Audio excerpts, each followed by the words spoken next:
Why is Julio still struggling? When will Bryan Woo make his debut? And is 2024 the year for the Mariners to go all in? We'll answer that and more coming up here on Mailbag Monday. Colby, hit it.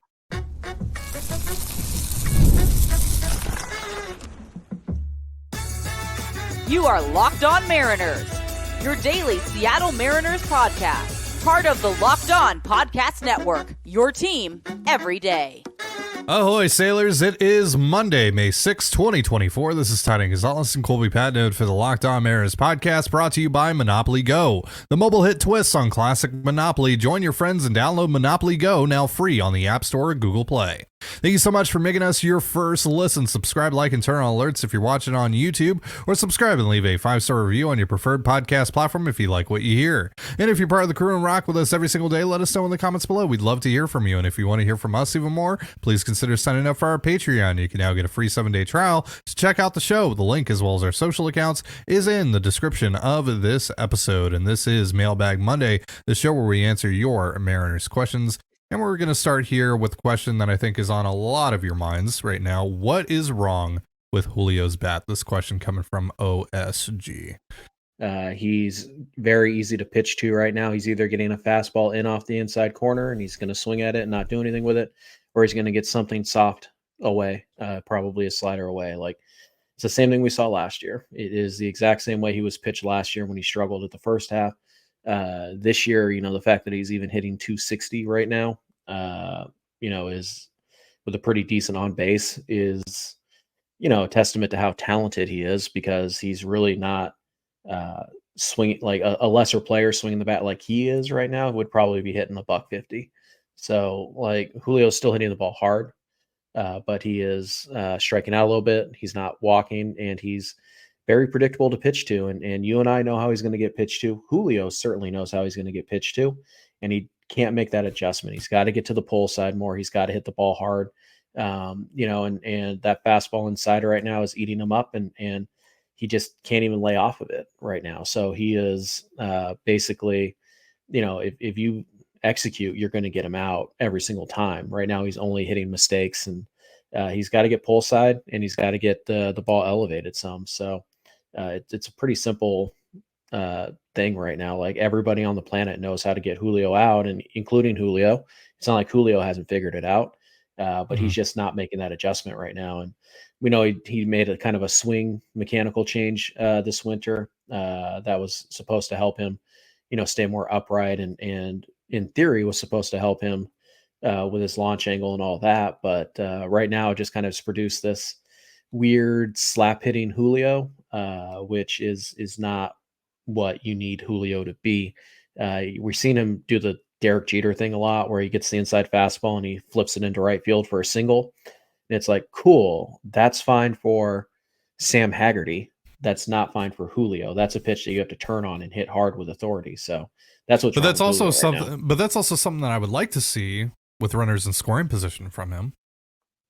But he's not really doing that. He's just getting singles with no one on base, right? And then, like you see yesterday in the second inning with bases loaded, no one out, and he's swinging out of his shoes again. He saw 7 pitches in that at bat. None of them were actual strikes. None of them were in the strike zone. He struck out. Like, he is going up there thinking, I need to hit a grand slam. I am hitting a grand slam or nothing else. There's no in between. I'm not going to look to try and just poke the ball through the hole and get a couple of ribs here. That's not his approach. It's very clear that's not his approach. So you talk about he's not making the adjustment. Is he not willing to make the adjustment, I think, is the question here. Because again, like, it hasn't changed. Every single time he comes up in these kinds of situations, he's trying to swing out of his shoes, and it's very apparent. First of all, if you want to try that on like the first pitch, like you want to take a swing to do damage, fine, whatever. Like, fine. But you have to be willing to kind of change your approach as the at bat progresses. But also, I would point out Julio is 23 years old. Like, I mean, cool. Yeah, totally get that. But it's his third year in the league, though. Sure, but the idea that he's always going to be like this, like in the grand scheme of things, Julio Rodríguez has not played a ton of professional baseball.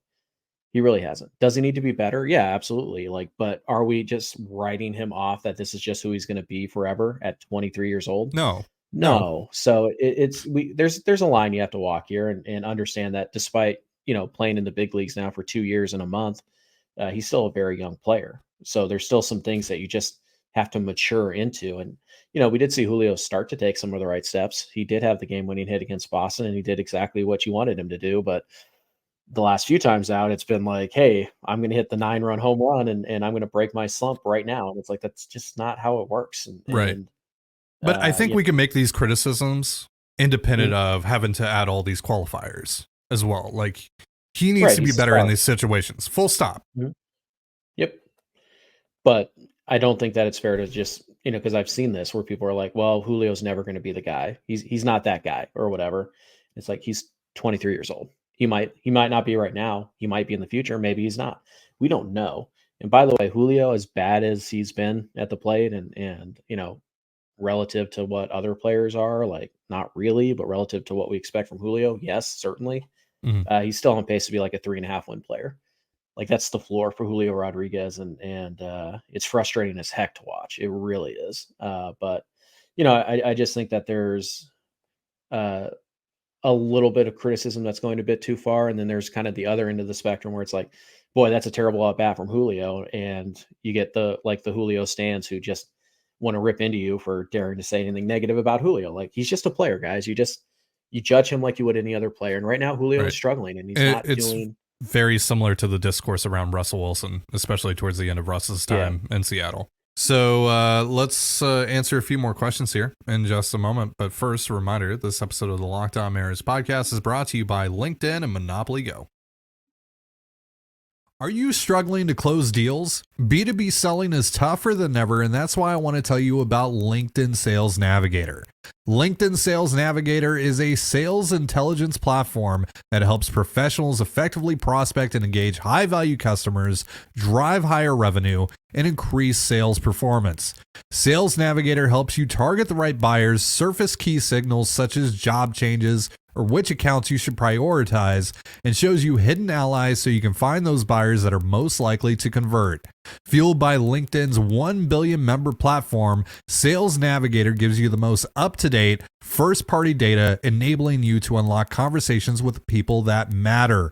Right now, you can try LinkedIn Sales Navigator and get a 60-day free trial at linkedin.com/locked on. That is linkedin.com/LOCKDON for a 60-day free trial. Let LinkedIn Sales Navigator help you sell like a superstar today. Just go to linkedin.com/locked on and get started. I'm a very competitive person, and my competitive side is a big fan of Monopoly Go. I'm sure you've heard of it. It's been downloaded over 150 million times. But if not, it's a great twist on Monopoly where you play on not one, but hundreds of Monopoly boards in crazy locations, building up amazing cities that bring you big money. But the best part is messing with my friends. I can charge them rent on my iconic properties just like classic Monopoly, but now I can also rob their vaults of riches for myself. And the leaderboards show me who the biggest Monopoly tycoon is. But it's not just my competitive side that loves it. You can team up with friends and people all around the world in time tournaments to earn huge rewards. So get in the game and join your friends. Download Monopoly Go now free on the App Store or Google Play. And you're listening to the Locked On Mariners podcast. Thank you again for making us your first listen. Mariners and Twins squaring off tonight. You can catch all the action on the Mariners hometown broadcast with SiriusXM on the SXM app. All you have to do to find that is search Mariners. Let's get back into your questions here on Mailbag Monday. Zach wants to know, when do you think Bryan Woo makes his debut? Hancock is scheduled for Tuesday, but will Woo make the start on Sunday? Yeah, so Woo and Hancock weren't lined up anymore on their rotation turn. So it doesn't, obviously they're not going to push Woo on 3 days rest to make this start on Tuesday. So Hancock's going to get that start. But I think it makes a ton of sense to just, keep Woo in the Northwest, and then he can just meet up with the team when they get back for the weekend series. So yeah, I think Saturday or Sunday is when we'll see Bryan Woo. Mm-hmm. We'll see what they want to do. Obviously Kirby had the MRI on his knee, and so that's, precaution, blah, blah, blah. But maybe they want to push him back, and they can kind of finagle it so that Woo, they could 10-day IL him and skip his start, and then have Hancock Just or Woo make that start and then have Right. Kirby back after Right. one missed start if they want. Right. But assuming there's no surprise late setbacks, yeah, I think Wu makes his debut against Oakland this weekend. Hmm. Yeah, Probably agreed. Sunday, but could be Saturday. Hmm. Wesley wants to know, according to Baseball Savant page, T-Mobile Park seems to have the largest factor on strikeouts to both home and visiting offenses. Being that the marine layer really doesn't affect strikeouts, why do you think everyone strikes out more at T-Mobile? And what can change it? I know people have talked about like an angled batting eye, whatever. I don't really know much about that to really theorize on that and give you my opinion on that. I think some of it is just like the Mariners pitching staff is really freaking good. Like, And isn't the obvious answer that the Mariners strike out a lot and their pitching staff strikes out a lot of people? yeah, and their Like, offense has been striking out a lot, and they've been striking out the a lot last on 2 the years. road too. Yeah. Yeah. Well, it's just like the last 2 years, the Mariners have like been first or second in strikeout percentage. So obviously nobody plays more games at T-Mobile Park than the Mariners. And then their pitching staff is really freaking good. So they're going to strike out guys, Mhm. more so than the average pitching staff. So isn't the answer just because the Mariners strike out a lot and their pitching staff strikes out a lot of people? Yeah. Like, isn't that the most likely answer? Yeah. Next question here from Matthew. What would have a similar trade package look like for Luis Ariz from the Mariners? And would you guys have done that trade right now for him? They got a couple good solid AA outfielders in this deal. They also got a reliever who, whatever. He's a lottery ticket. So I think if you're looking at this from the Mariners' perspective, and again, assuming that they view prospects similar, blah, blah, blah, all that. I think this is probably Tyler Locklear is in this deal.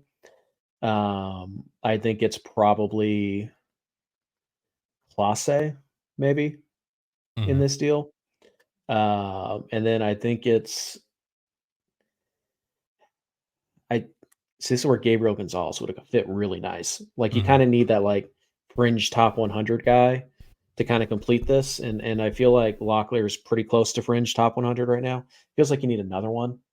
So I feel like it's like Locklear, Clase, and then maybe it's like somebody like Carlos Vargas, and then uh, it's kind of like a 12 to 15 prospect, somebody in there. And again, depending on how close the like a Jeter Martinez, perhaps.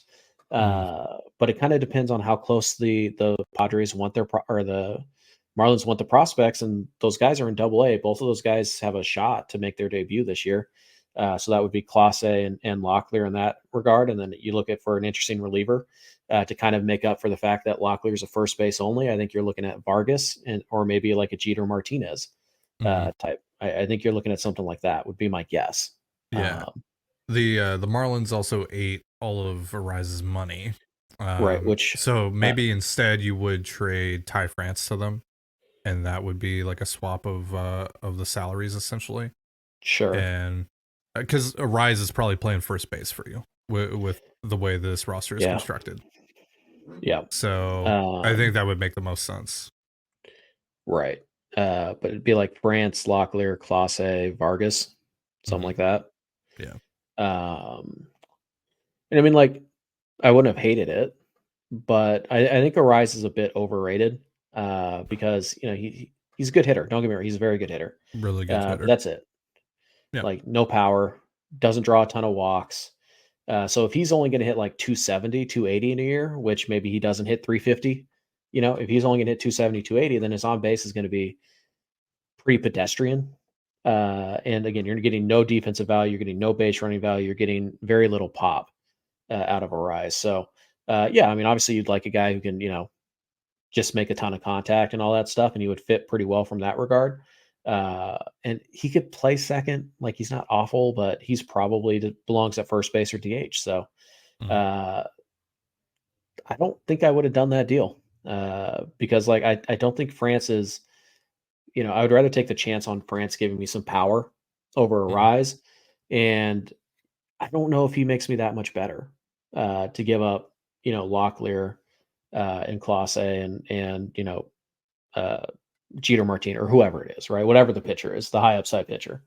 So I wouldn't have been upset if they did it. In fact, I probably would have been pretty happy because I like when teams are aggressive But like it's not like I would have been like, oh, they woodshedded the Marlins. I think I would have been like, okay, like I get it, I understand it. Don't love it, don't hate it. I think it's Mhm. I think the message it would send to your clubhouse would be, pretty good. Like, hey, we Mhm. believe in you this early that we're gonna go out and get this guy, this all Yeah. star for you. Yeah. So yeah, I would have been fine with it. I'm totally fine that they didn't do it, and I'm also Mhm. totally fine if they just really didn't have any interest in a rise because I understand why they wouldn't. If the Marlins are open for business now, which maybe they Yep. are, maybe they aren't. Maybe it's just like, hey, if we get like a deal that we just can't possibly refuse, we'll do it now. But Sure. otherwise, we'll wait. Still But didn't look like it, but yeah. again, beauty in the eye of the beholder. Well, they said. I mean, Peter Bendick said that that was a deal that they couldn't refuse, that they couldn't pass up on. They So really like the young bats, which is fine. yeah. Yeah. Like I Um. think they did okay. I don't think the Marlins did terrible for a May trade or anything like that. I think they did fine. mm, But if they're open for business, I would check in on Tanner Scott, who's not off to a good start. He's really struggling with the walks, but Yeah. he was by F4 standards last year the most valuable reliever in all of baseball. Mhm. If you can get him fairly cheap because he is a rental and try to fix him, cool. I'd be down for that. Mhm. I know some people really want Brian De La Cruz. I'm not super on board with that, but I No, would he's get it fine. if they, yeah. He's a Um, Band-Aid. yeah, and then of course Jazz Chisholm Jazz is is going to be, the big one. yeah. We're probably Uh, going to get asked about Jazz a lot sure, in the coming months, I sure. assume. Yeah, I mean, like Josh Bell could make some sense. Josh You'd Bell, have to yeah, eat some of that salary, but Marlins already did that once. Would they do it again? Maybe. yeah. Yeah, I mean, there's some pieces, some bullpen arms. Hmm. They could go crazy and go get, Jesus Luzardo and then just bump Brian Wu to the bullpen, and that would be the high leverage arm. So they could Right. get a little crazy here, A but little wild and Luzardo's got wacky. Luzardo's got the flexor strain. So Yeah. it's mild, but we know how that goes. So Hmm. we'll see. But yeah, the Marlins are certainly a team that are going to have some pieces that make sense for Seattle. All right, we got a couple more questions from you guys in just a moment. But first, a reminder this episode of the Locked On Mariners podcast is brought to you by Yahoo Finance. Wouldn't it be great if you could see all of your investment and retirement accounts in one place? With Yahoo Finance, you can consolidate your views from multiple accounts into one hub and access the expert analysis you need to tend to your entire portfolio with confidence. For more than 25 years, Yahoo Finance has been the brand behind every great investor. Whether you're a seasoned investor or you're looking for that extra guidance, Yahoo Finance gives you all the tools and data you need in one place. With a community of over 90 million users each month, their real strength is helping you on your way to financial success. For comprehensive financial news and analysis, visit the brand behind every great investor, yahoofinance.com, the number one financial destination. yahoofinance.com. That's yahoofinance.com. And you're listening to the Locked On Mariners podcast. Thank you again for making us your first listen here on Mailbag Monday. Once again, you can catch the Mariners and the Twins on the Mariners hometown broadcast with SiriusXM on the SXM app tonight. All you have to do is search Mariners. A couple more questions here from you guys. We're going to start here with D. Panky. D. Panky wants to know, I've seen some mention the Mariners aren't serious about their run scoring issues at home. I would think their first round draft picks the last 3 years of high contact and athletic players would suggest otherwise. The lack of payroll also hasn't helped. Thoughts? Look, that's essentially what you described, high contact players who don't strike out a ton. That's essentially what they were thinking that they were buying this offseason. Mm-hmm. That's what they thought they were building this offense out of this offseason. And it just hasn't worked out that way so far this year for one reason or the other. Is it a coaching thing? Is it a player issue? Whatever. Who knows, right? Who knows?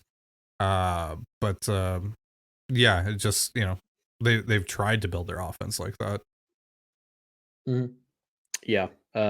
Payroll kind of plays a role, sure. But again, it's just really hard to get hitters to want to come here because of obvious reasons, right? So, there's not much you can do short of, putting an entire dome over T-Mobile Park and making it an indoor ballpark and just eliminating the marine layer, or moving in the fences to a ridiculous margin to where in the summer the ballpark is going to play like, you know, the number one hitter's ballpark and on the planet, and that's not going to do anything for you because then your pitching is going to suffer. So accept it. It's part of what happens in Mariners land. Even the 2001 team didn't have a robust offense in April. So it's part of it. It's going to be cold. It's going to be windy. It's going to be wet early in the season. And, your ballpark's pretty big. You've already shortened the fences a couple times. You've tried some things and it just is what it is. Like the team definitely cares about scoring runs, but you got to also remember that the marine layer really only comes into effect for 40 games out of 162 for you. So you don't want to overcorrect just to try and solve the problem in the first month and then create a problem later down the road. So the team absolutely cares about scoring runs. Anybody suggesting that they don't is stupid. Let's just call it what it is. They're stupid. Clearly they care. Payroll's part of it. Sure. But there are just some things you can't change. Like the weather in Seattle in the early spring, it's a tough environment to hit in. So, and selling free agents on that, it's always going to be a tough sell. So I'm not saying that you don't try to do it a little bit better, but I don't think you're ever going to see the Mariners at T-Mobile Park be like, oh, they have a juggernaut offense in April. Like, probably not. It's just something you have to deal with. Game Face Sports wants to know, would you go all in to try to win the World Series this year with this pitching staff, meaning trade away future picks or best minor league prospects or even some of our pitching to add in some big name bats to the lineup? Real quick on that. So you can't trade future picks. Like let's just make that clear. You can trade away compensatory picks, which the Mariners did this offseason. They had a compensatory round B pick in this upcoming draft. They traded that to the White Sox for Gregory Santos. I'm not on board with trading the pitching, specifically the top 5 guys, any of your top 5 guys in your rotation. But every prospect should be on the table. Every single prospect. Right. No one's off limits. Right. But it doesn't mean you just give them away. Yeah. Right. Especially get reckless. Especially if you are in the position that you're in right now, meaning you're in first place in the AL West come the trade deadline or come, mid-July, whatever, right? When you start engaging in these conversations. This Particularly team, if it's a 2-team race. This team might not be better set up than it is right now to win a World Series because of how affordable a lot of their roster is at the moment, especially their pitching.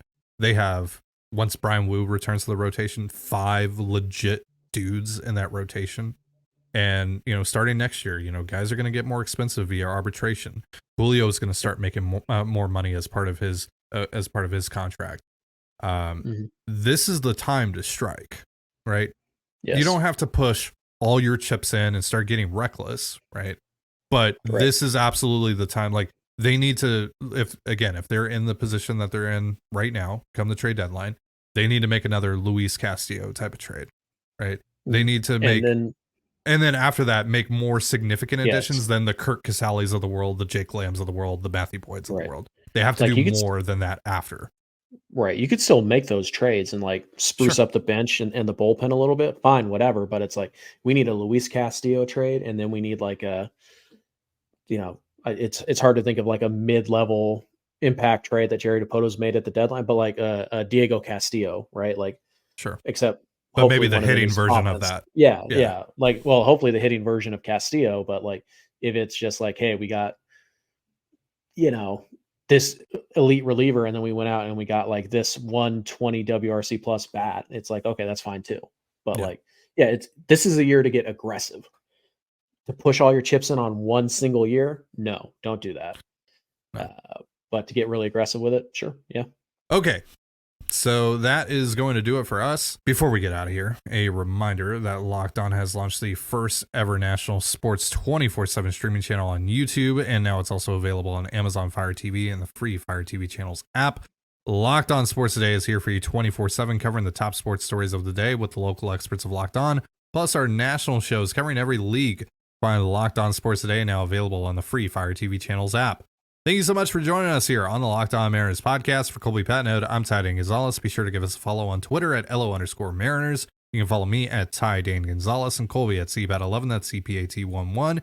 You can also find all that stuff in the description of this episode. Thank you again for making us your first listen. Have yourself a beautiful baseball day. and we'll see you next time. Peace.